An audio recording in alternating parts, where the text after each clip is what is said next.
Reading the Bible in a devotional manner is probably one of the best self-care things I've ever done for me in my entire life.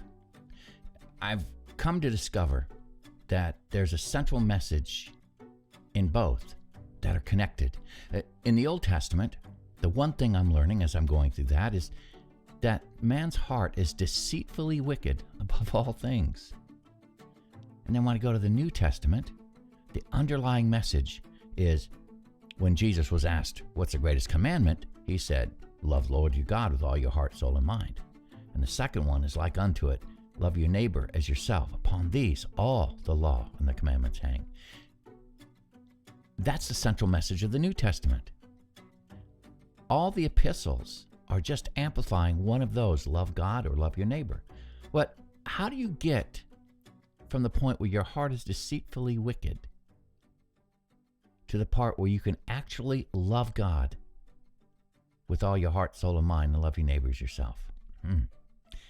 It's impossible unless there is an internal heart change of the individual. And that only happens through relationship with Jesus Christ. And that is the overarching message of the entire Bible. Greetings and salutations. Welcome to another fabulous day in the Lord's neighborhood, and welcome to another episode of Coffee, the Bible, and Paige. I'm Paige, your caffeine-imbued host. As usual, here's my coffee. And they all said, in the beginning, coffee, and lo, it was very good. It was, and it is. Well, today we're going to continue our story. David has come into his kingship.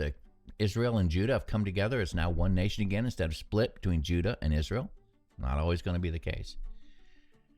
But he's solidified his monarchy, and now he's grieving a little bit, I think, for Jonathan, his friend. And I'm wondering, if I'm in his shoes, what would I want to do for the memory of my best friend? Well, David does something here, and we're going to take a look at it. And that's what today's chapter is all about. If I were to name this lesson, it would be there's family, and then there's family.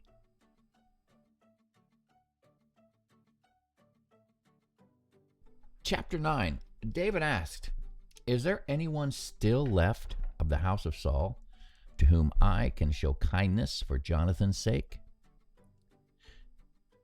Remember, David had a long-standing covenant with Jonathan, his best friend.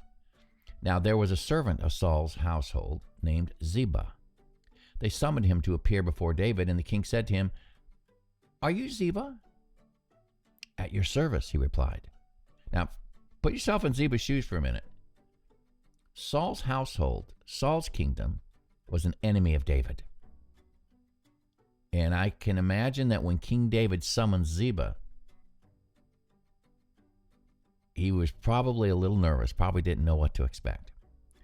The king asked, is there no one still alive from the house of Saul to whom I can show God's kindness? Now, what does that say about David? The man who was his enemy, he wants to extend kindness to the family of the former monarch whom he has displaced. Ziba answered the king, well, there is still a son of Jonathan. He is lame in both feet. Well, where is he? The king asked. Ziba answered, he is at the house of Machir, son of Ammiel, in Lo Debar. All right, a couple things here. This man, Machir, appears to have been a wealthy man. I think we read about that in chapter 17. Apparently, he opened his house to the grandson of Saul to take care of Mephibosheth. Mephibosheth, of course, is lame. He can't do much. He can't get around much. So apparently this wealthy man took him in and was taking care of him. That's a pretty nice thing to do. So King David had him brought from Lo-debar, from the house of Maker, son of Ammiel. And when Mephibosheth, son of Jonathan, the son of Saul, came to David, he bowed down to pay him honor. David said, Mephibosheth. At your service, he replied. Don't be afraid, David said to him, for I will surely show you kindness for the sake of your father, Jonathan. I will restore to you all the land that belonged to your grandfather Saul, and you will always eat at my table. Mephibosheth bowed down and said, what is your servant, that you should notice a dead dog like me? Now again, Saul was his grandfather.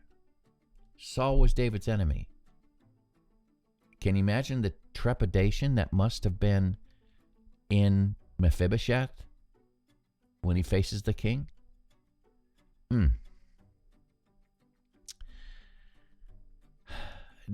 Doubtless knowing that what happened to his uncle Ishbosheth, I bet he would be apprehensive. I think all of us would. But to put him at ease, David tells him not to be afraid. True to his earlier promise, David declares emphatically that he will show Mephibosheth kindness, not for Saul's sake, but for Jonathan's sake. He's going to restore the land that belonged to his grandfather Saul. Mephibosheth is now going to re-inherit that, or if you will. He's going to be taking that, and he is going to be eating as a perennial guest at David's table. Now, eating food at the king's table can also refer to a form of house arrest. I don't see that here. I don't see him placing Mephibosheth under house arrest. I just see him taking care of him. Obviously, the man can't care for himself because he's lame in both feet. He can't get around. Can't care for his own lands. And Mephibosheth recognizes the kindness of David. That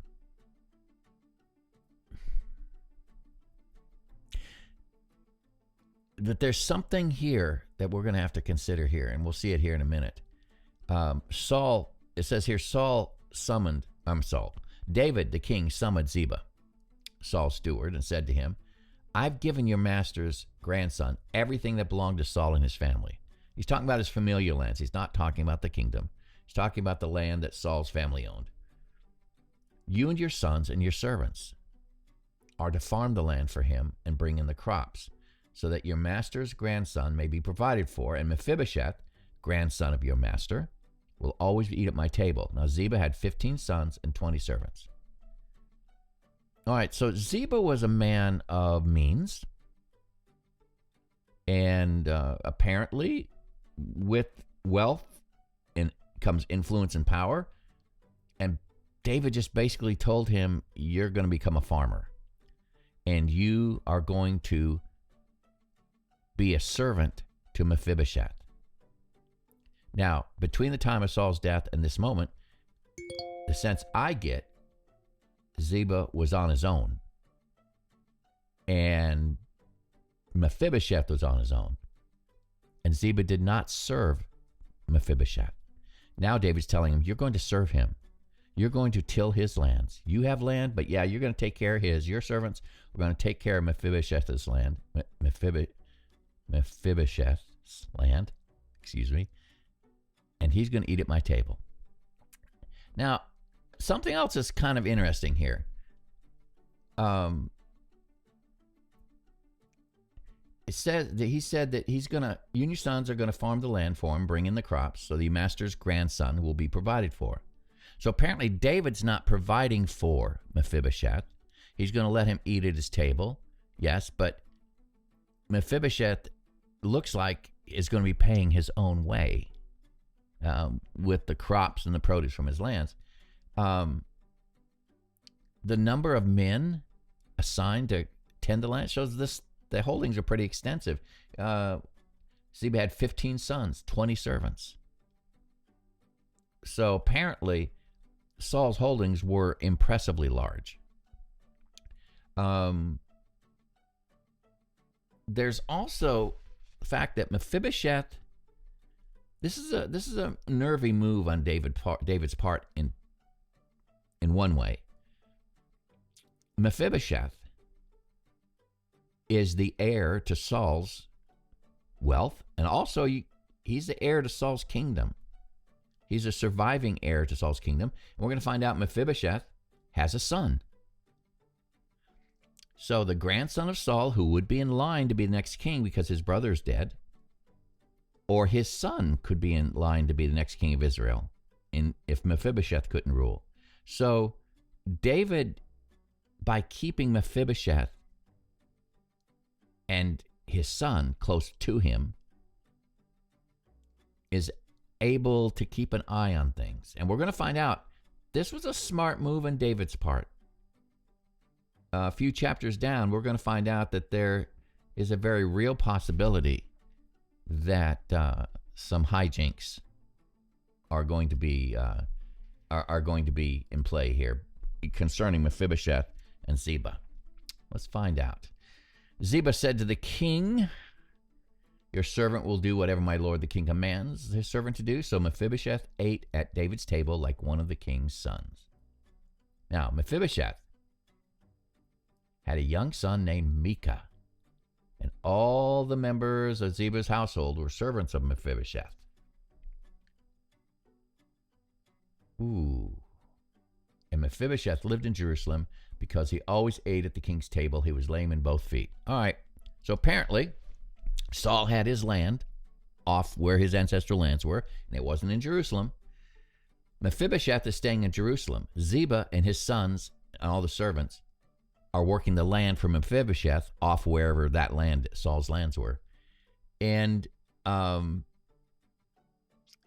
this sets the stage for some bitterness, I would think. Ziba was a man of influence, as I said. He had a lot of servants. And it looks to me like he'd done pretty well for himself since Saul had died. And now he is a servant to Mephibosheth. Mephibosheth had been cared for by that other family. And for a short time, even though he was Saul's grandson, there wasn't any servant-master relationship between him and Ziba. In fact, if anything, Ziba would probably have been considered superior to him in society. But now Mephibosheth is Ziba's master. And so you got that dynamic that's sure to brew problems, and it does.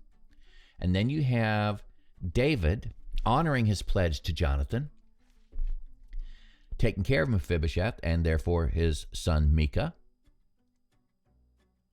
But David is playing his cards close to his vest as well by keeping Micah and Mephibosheth close in the court, if you will. He can keep an eye on things. And like I said, later we're going to find out that's an important move in David's part. David was pretty smart. Now, this is a dangerous move in David's part because knowing your way around the king's court can work to your advantage politically. And what if Mephibosheth and Ziba were to conspire against David? Is that possible? That's why David's keeping him close by. I really think so. Now,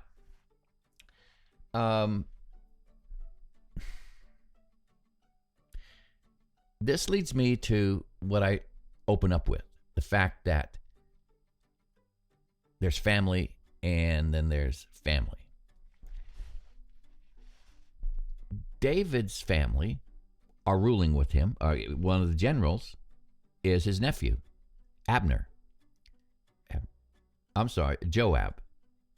Joab and Abner, yeah. Joab. And he's a wild card. David's afraid of him. He has influence and he has power. And he gives David trouble throughout David's entire reign. Now, he's an effective general and fighting man. So you can see why David would keep him on. But that's an example of family causing problems. And he does cause a lot of problems. He murdered Abner. He was a murderer according to the law of Israel. He was a murderer and should have been put to death. The fact that he wasn't put to death tells you that, he had some strings to pull somewhere. So that's David's family. Blood family. And then you have someone like Jonathan come along. And Jonathan, David considered family.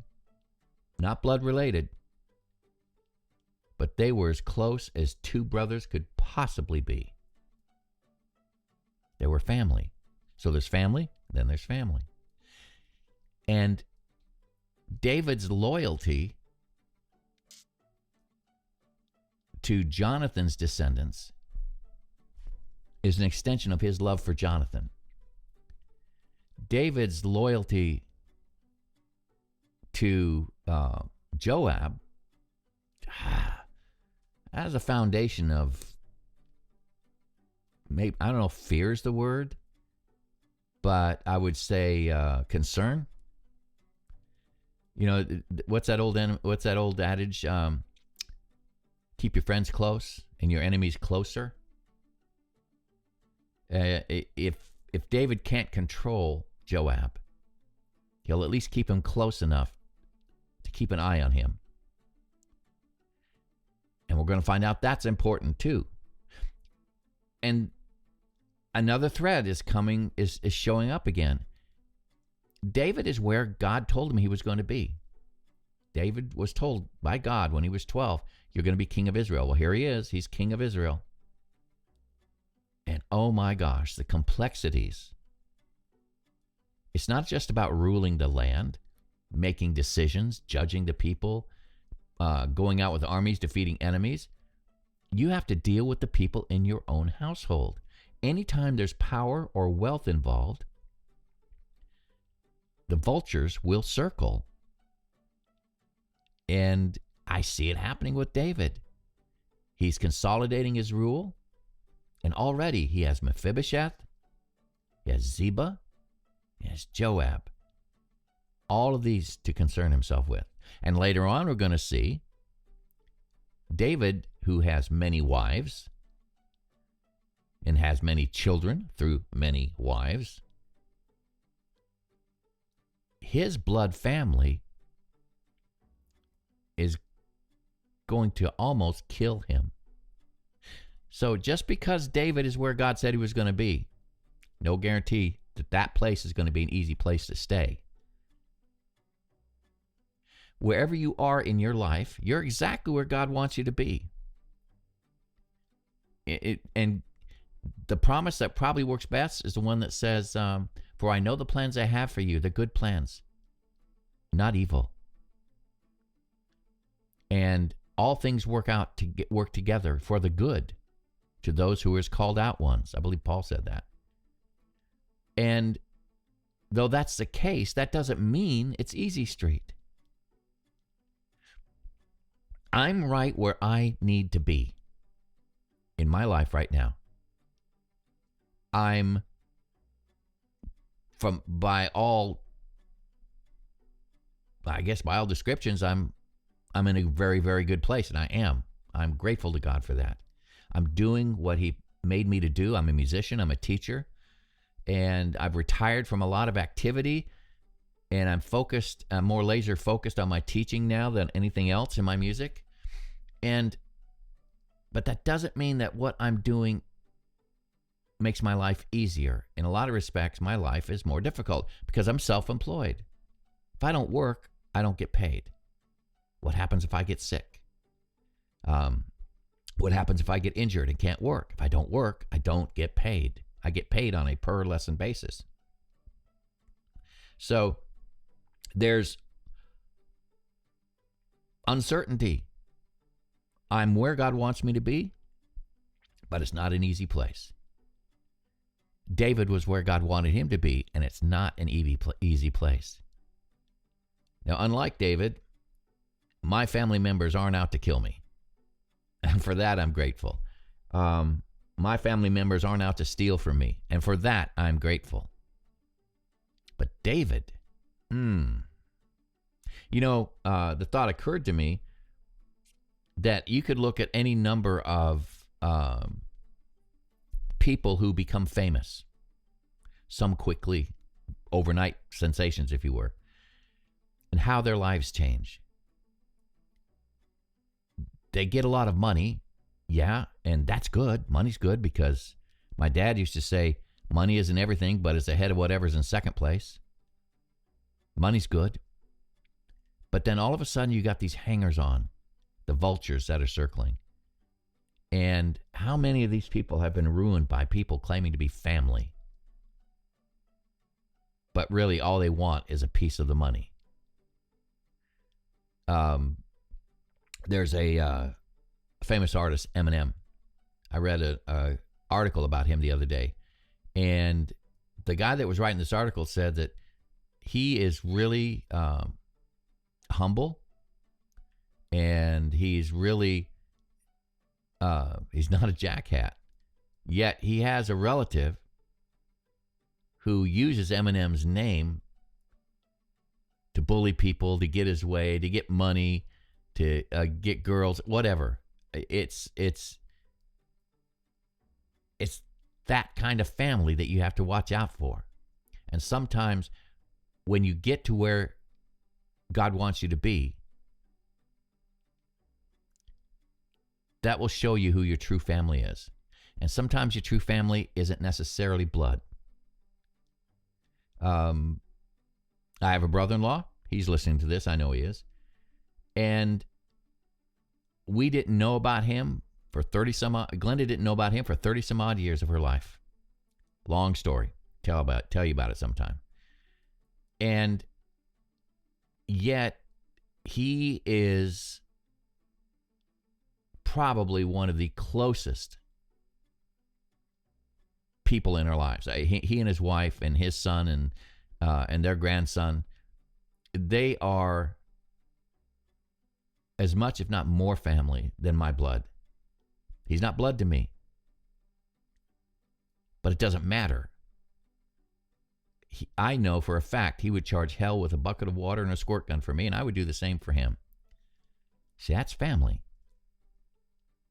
And sometimes blood family doesn't come through like that. Now, again, I don't have issues with like that. I have my brother, my younger brother, Pat. If he's listening to this, hey, Pat. He and I love each other, so there's no issues there. But Pete might as well be blood family to us, to me. Our relationship is that close. That's the Jonathan and David thing happening. So, sometimes there's family. Sometimes there's family. And again, David is now king, and oh my gosh, the games he's going to have to start playing to keep this thing going. That's a good place for me to stop.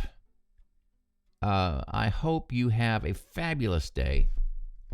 Here's my coffee. Folks, I'm out of here. Have a great day. Bye-bye. So what did you think of today's devotional? Let me know. Email me at ffog@me.com and give me your thoughts. Have a great day. God's blessings. Bye-bye.